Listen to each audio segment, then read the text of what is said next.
Arbitral decretou os serviços mínimos para o Natal e fim do ano, os dias em que em que a TAP decidiu avançar com esta greve. No mesmo dia também em que nós sabemos, através de um jornal diário, que a TAP vai recorrer a um empréstimo bancário de cerca de 250 milhões de euros para aguentar a transportadora até à privatização. Muito boa noite. Está aí um bom exemplo.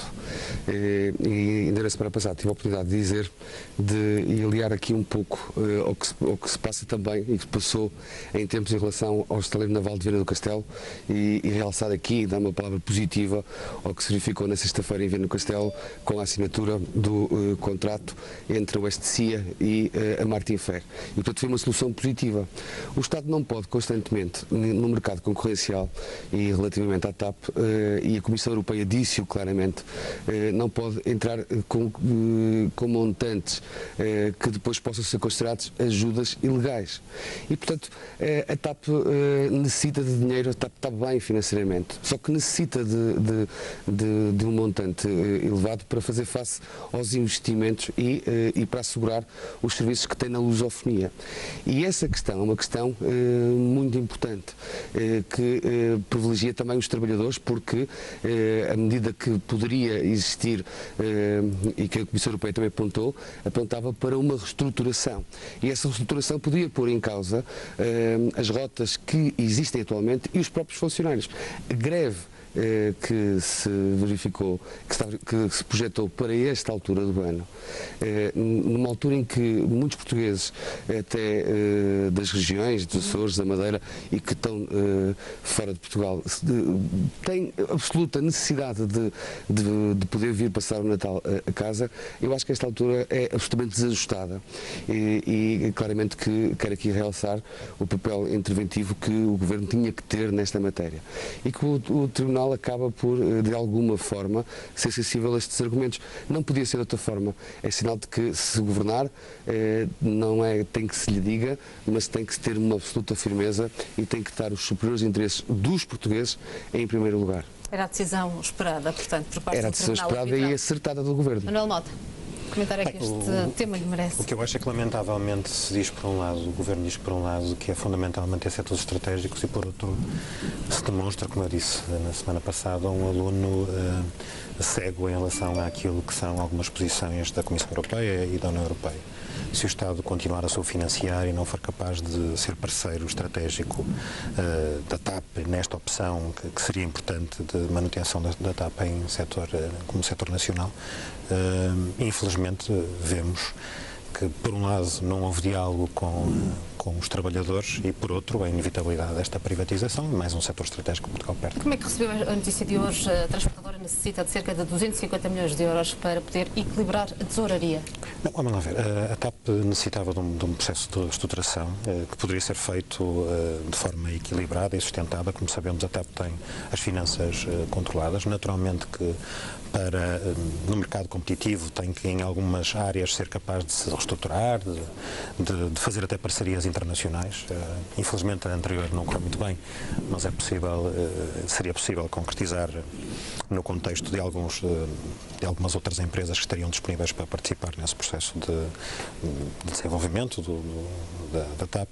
Infelizmente, não houve essa disponibilidade por parte do Governo. Há uma necessidade voraz de aumentar as receitas com privatizações, quando vimos que ultrapassaram 3 vezes aquilo que era o estabelecido no memorando da Troika. E avançamos para um outro tema que está a marcar também a atualidade, o relatório da primeira missão pós-Troika, que indica que o ajustamento abrandou e perdeu qualidade. Eduardo Teixeira, a Comissão Europeia vem desta forma dar uma nota negativa ao governo português. Isto significa que todos os esforços feitos até agora não foram, afinal, suficientes e era preciso ir mais além. Eu penso que não será propriamente assim e eu não concordo também, devo-lhe dizer, Carla, com a análise que a Comissão Europeia faz sobre o esforço que todos fizemos.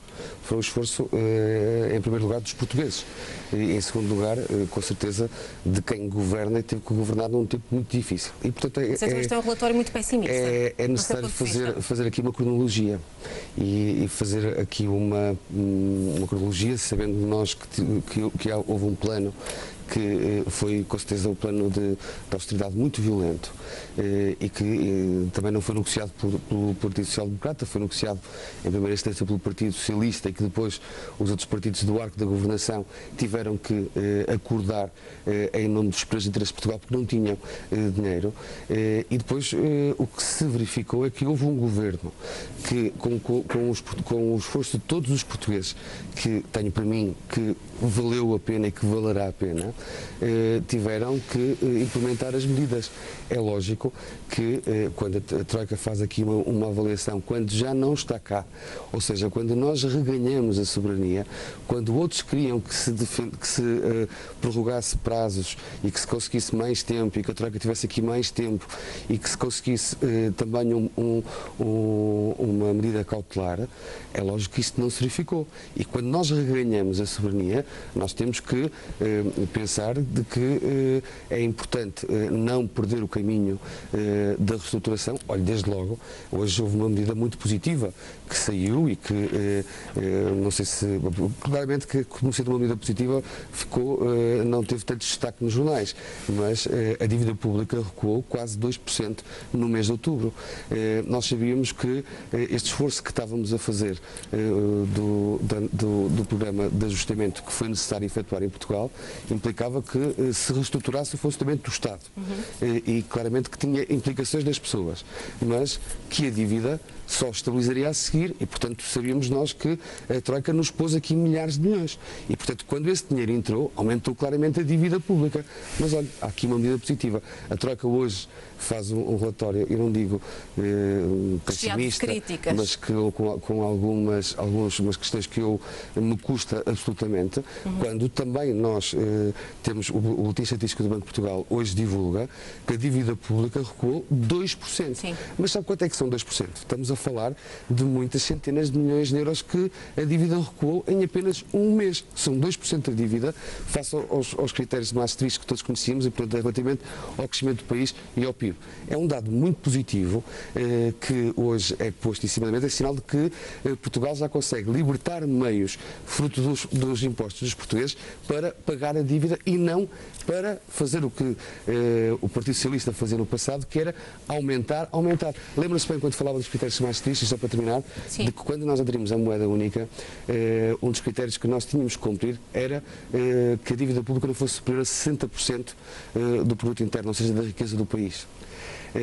Quando os senhores da Troika meteram cá o dinheiro e o Partido Socialista teve que se ajoelhar a pedir aquele dinheiro, porque não havia dinheiro para pagar salários, essa era a verdade, era o dobro, ou sensivelmente mais do dobro, a 128% do PIB. Portanto, nós já estamos a recuar, já estamos a conseguir pagar, a libertar meios. Isso é muito importante. Não, eu não percebo estas contas. Não? Mais do dobro, sim, estão completamente... 120%. Pois, isso é agora que estamos nos 127% do PIB. Pois, mas esse dinheiro teve que entrar para pagar a dívida que estavam nas empresas. Infelizmente, transporte, quando não nos ajoelhamos, porque um português nunca se ajoelha, quando estivemos nas circunstâncias em que estivemos, por pressão dos mercados internacionais, o Partido Social Democrata foi incapaz de ser solidário com os portugueses, não com o Partido Socialista, mas com os portugueses. Portugal tinha uma dívida pública inferior a 90% do PIB, hoje tem 127,2% do PIB, e o mais dramático que aconteceu aos portugueses foi que tivemos um governo que foi para além daquilo que estava assinado no memorando da Troika.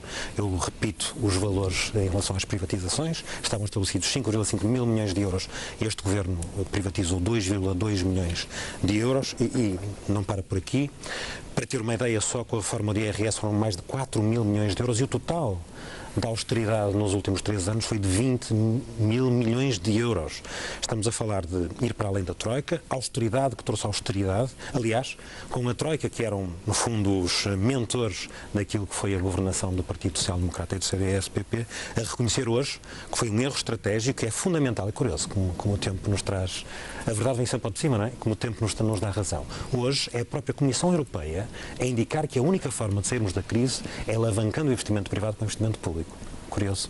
Mas, Amaral, não sei se terás visto, com certeza visto, que a Comissão Europeia falava na questão, alguma das críticas que apontava o crescimento do salário mínimo. Eu tive a oportunidade aqui, penso que foi no Porto Canal, no Parlamento da Região, de ter defendido há mais de um ano atrás que o salário mínimo tinha que aumentar. Pois bem, nós lembro-me que estávamos 4 representantes de partidos diferentes, estávamos todos de acordo nessa necessidade. O problema era encontrar um meio para conseguir. E uma das críticas que é apontada neste relatório foi a absoluta necessidade que o Governo teve coragem de o fazer, de aumentar o salário mínimo ultrapassando a barreira dos 500 euros e fixando em 505. Pois bem, que sejam estas as críticas que eu quero que a Comissão Europeia faça, que é devolver o rendimento às pessoas, aos portugueses, porque o merecem, porque fizeram sacrifícios, porque tiveram na primeira linha do combate das dificuldades e tiveram, essencialmente, a acreditar num governo que foi reformista e que reformou e que teve que criar condições que os outros é que criaram despesismo, mas não, nós não desarmamos. Nós, quando esta questão, marcha atrás, que a Comissão Europeia hoje vem defender nos salários e nas rendas, torna-me incompreensível, porque no mesmo mês, no mesmo dia em que se conhece este relatório da questão da dívida pública, e outro que eu digo também que hoje foi tornado, que também não passou nos rodapés dos jornais, mas que é muito importante dizer, o desemprego decresceu em novembro. Isto eu sei que custa ouvir um ministro eleito do PS, mas o desemprego diminuiu 13,6%. O que lamenta é que não seja verdade. O desemprego diminuiu não é verdade. 13,6% em novembro face a novembro do ano é um branqueamento dos números do emprego. Mas sabes quanto é que isso representa? É lamentável o branqueamento. São menos 93 mil pessoas inscritas em relação ao ano anterior. Até podiam ser menos 900 mil inscritas. Que era esse o na verdade estamos a falar de temos casais que estavam desempregados. Os dois estavam desempregados. Vamos lá ver. Mas são menos de 1.030 pessoas num mês só. Se eu puder falar, eu falarei sem nenhuma dificuldade, infelizmente, de concretizar estes números, porque os conheço muito bem. Estamos a falar de desencorajados, pessoas que já não procuram emprego. Estamos a falar, em muitos casos, de formas, ou através de formação, ou através de estágios profissionais que não redundam em emprego. E, infelizmente, hoje não temos mais empregados. Bem, pelo contrário, temos um número de desempregados muito elevado e temos muita gente já que nem sequer procura emprego, já para não falar num dado que conheces certamente tão bem como eu, porque o Alto Minho e o Minho são muito afetados nessa matéria, que é os dados da imigração. Temos dados da imigração absolutamente brutais. Mas voltamos aos dados anteriores, aos dados supostamente do salário mínimo. O salário mínimo é uma decisão do Governo, mas é uma responsabilidade que nós, empresários, assumimos.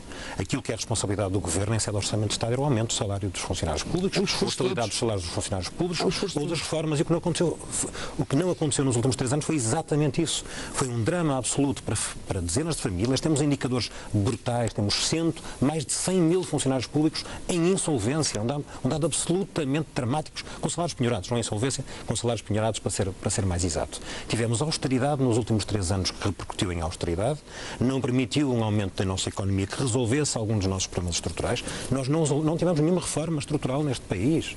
As únicas reformas que foram feitas foram cortes salariais, cortes nas reformas e aumento brutal de impostos. De 13% para 23% na restauração, a mudança dos escalões do IRS de 8 para 5, um aumento de 4 mil milhões de euros, um aumento brutal de IMI que hoje as famílias no próximo ano sentiram de maior forma, porque não tem a cláusula de salvaguarda, mas já sentiram nos últimos anos. Um aumento absolutamente brutal que torna não só a economia particular extremamente complicada, como também a economia das empresas. E não havendo empresas capazes de ser competitivas e capazes de alavancar o crescimento económico, a nossa situação é uma situação de estarmos neste momento a dialogar um salário mínimo, a receber uma lição da União Europeia em relação ao salário mínimo de 505%, de 505 euros, que é dos mais baixos da União Europeia. Quando o projeto europeu era um projeto de harmonização salarial e harmonização muitas críticas de impostos. É sinal de que nós estamos a conseguir. Mas essa crítica menor, a crítica maior é que o cenário macroeconómico, mais uma vez, estamos a falar de um governo que em três orçamentos fez 8 orçamentos retificativos, não acertou em nenhum dos cenários macroeconómicos. Não é por isso. Isto é absolutamente dramático para a realidade económica. Temos de falar a verdade nesse ponto. Temos de falar a verdade nesse ponto. Não foram 8, Eduardo? Temos de falar a verdade nesse ponto. Não foram 8? São muitos os esqueletos que surgiram neste percurso. Quando há bocado se falava de que a dívida pública era um número ou era outro, é porque, entretanto, teve que se contabilizar como dívida pública parte do endividamento das empresas públicas. E era um montante elevado. Não teremos muito tempo, mas eu lembro-me que no primeiro ano de deputado analisei 4 empresas públicas. Falamos da Metro do Porto, da Metro de Lisboa, da Refer e falamos das Estradas de Portugal. Nenhuma daquelas 4 empresas, tirando da Metro do Porto, teve grandes investimentos. O facto é que aquelas empresas, nos últimos 5 anos, acumularam prejuízos de milhares de milhões. E sabes quanto é que o Estado pôs na empresa para suportar os prejuízos de milhares de milhões daquelas 4 empresas? Pôs 0. Foi tudo alavancado com o endividamento bancário, suportado por obrigações, por contas correntes calcionadas, que tinham um dia que ser pagas. E agora chegou a altura, com a questão da Troika, que os bancos fecharam as portas daquelas empresas e elas tinham, como agora a TAP tem que continuar a ter negócio e a ter viabilidade, tinha aqui alguém por lá de dinheiro estabilizando as empresas para pagar passivo, não é para investir. Qual foi a reforma que foi feita nessas empresas? Não é para... Então, foi a reforma que foi feita nos transportes eles fizeram... Aliás, o Partido Socialista tem questionado. Nós não precisamos... Eu tive uma reunião um dia que nunca mais me esqueci na vida, também nos primeiros dias de deputado, por causa da questão da linha do Minho e da interrupção que se previa, que também tocava com Barcelos, que se previa na ligação internacional do Porto Vigo. E lembro-me bem de ter subido a calçada à procura da sede da Refer, que tinha uma reunião logo marcada com o Sr. Presidente da Refer, mas à porta daquela empresa, que depois também havia a CP, e portanto há várias empresas que acabam por ter administrações e ter regalias.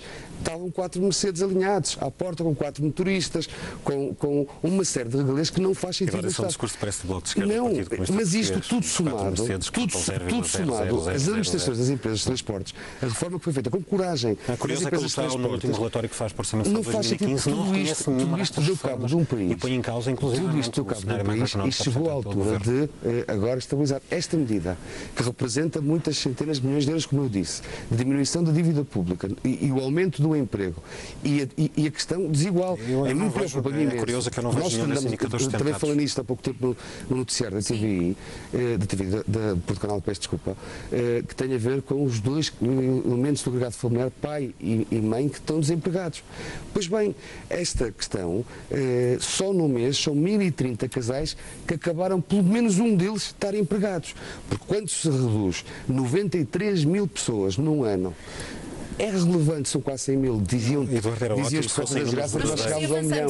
Mas ainda bem que estamos a outra análise, uma vez que o nosso tempo é muito escasso. Manuel Mota, no mesmo dia em que a Comissão Europeia faz duras críticas à forma como Portugal se tem comportado no pós-Troika, Cavaco Silva vem alertar que 2015 não vai ser um ano fácil para quem estiver a governar e que é uma ilusão pensar que os problemas do país estão resolvidos. O Presidente da República tem aqui um discurso contra o que ele acaba por chamar também de medo de mudança, sem nunca especificar, obviamente, onde é que estará o problema. De que mudanças falaria Cavaco Silva e para quem eram estes recados? Eu não faço ideia, porque o Presidente Cavaco Silva, se é a coisa que foi nos últimos anos, foi um parceiro estratégico do Governo. Foi um parceiro, nada parceiro do anterior governo do Partido Socialista, e foi um parceiro estratégico deste governo. Silêncios muito maus para o país, muito graves, porque permitiram que a austeridade, acrescesse a austeridade ao desemprego e situações absolutamente dramáticas. Aquilo que é a responsabilidade do governo não é feito, dava só uma nota, um indicador muito objetivo sobre a estratégia de empregabilidade deste governo. Este governo entregou em Bruxelas há muito poucos dias, no encaminhamento do Orçamento de Estado para 2015, uma proposta de redução de 12 mil funcionários públicos, e depois chegou aos ministérios e disse: vocês têm que cortar 12,5%, independentemente de qualquer reforma, qualquer reorganização ou qualquer estratégia. E vemos em algumas áreas, a Segurança Social dá um exemplo, 700 funcionários irem para o desemprego ou para a mobilidade, como eles consideram, em áreas fundamentais, as comissões de proteção de crianças e jovens em risco, funcionários que estavam com mais, nós recebemos há muito poucos dias 51 no Distrito de Braga, que tinham muitos deles 100 casos a acompanhar, cada um individualmente 100 casos. Portanto, eu não percebo muito bem o que o Presidente diz, nós sabemos, todos sabemos, os próximos anos não serão fáceis, independentemente das opções estratégicas que forem seguidas para o país. Agora, poderão ser diferentes, poderão ser, se tivermos um governo capaz de, junto à União Europeia, defender aquilo que é a especificidade da nossa opção política, que seja capaz de mostrar que não se pode continuar com a austeridade, que tem que se reforçar o investimento público para alavancar a economia privada e dessa forma termos um crescimento que possa sustentar o desenvolvimento do nosso modelo económico. Parece-me que essa mudança, acredito que sim, que seja essa mudança que o professor Cavaco Silva estará a vislumbrar. Não têm que ter mudança, não têm que ter medo de facto da mudança do governo nas próximas eleições de 2015. Eduardo Teixeira, são as palavras do Presidente da República. Pronunciou-se contra o medo da mudança e incentivou os decisores políticos a não terem medo de atuar.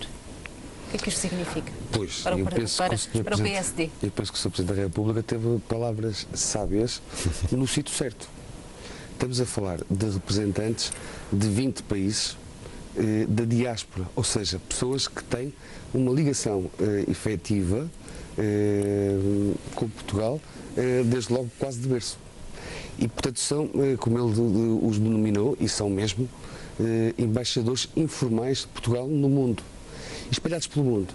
E, portanto, quando o Sr. Presidente da República diz que é uma ilusão pensar que os problemas de Portugal estão resolvidos, e essa é o mote da sua intervenção, é de facto uma ilusão. Nós precisamos aumentar as exportações e estas pessoas da diáspora dar-nos com certeza, e já o deram e continuam a dar, mas porventura podem dar mais, um impulso à afirmação constante da economia portuguesa pela via das exportações na diáspora. Ponto número 1. Ponto número 2, nós todos sabemos de que há uma série de medidas, que aquilo que há bocado falávamos, que Portugal não pode viver profundamente amargurado com a intervenção que se verificou da Troika em Portugal. Não, nós passamos aquela meta. Mas há ou não aqui é o recado do Presidente da República para o Governo? Eu penso que às vezes nós nos descentramos e pensamos que a Troika ainda está em Portugal. Não. Nós conseguimos todos reganhar a nossa soberania.